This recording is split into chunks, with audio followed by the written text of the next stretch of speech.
জাকাত আপনার কাছ থেকে এনে এসে জাকাত নিয়ে যাবে আপনার কাছে।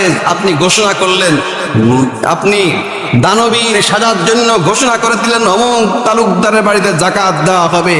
সিরিয়াল ধরতে যাইয়া অনেক মহিলারা মারা যায়, অনেক মহিলা গর্ভ প্রসব হয়ে যায়। এগুলা করা যাবে না, খুঁজে খুঁজে জাকাত দিতে হবে।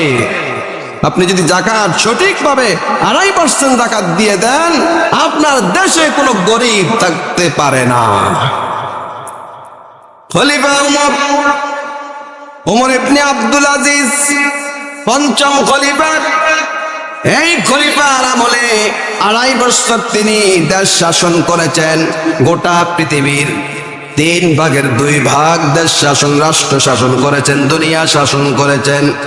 অর্থ ব্যবস্থা এমন ভাবে চালু করেছেন, জাকাতের বিধান কেমন ভাবে কায়েম করেছেন।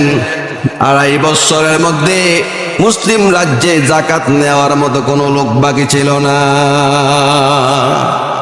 এমন পরিস্থিতি হয়ে গেছে এখন পুঁজিবাদী অর্থ ব্যবস্থা, পুঁজিবাদী অর্থ ব্যবস্থা, সুদ ভিত্তিক অর্থ ব্যবস্থা, এমন পরিস্থিতি যার কারণে টাকাওয়ালারা টাকা হচ্ছে, আরো হচ্ছে, আরো চাই, আরো চাই, আরো চাই, আর গরিব মরছে তো মরছে মরছে।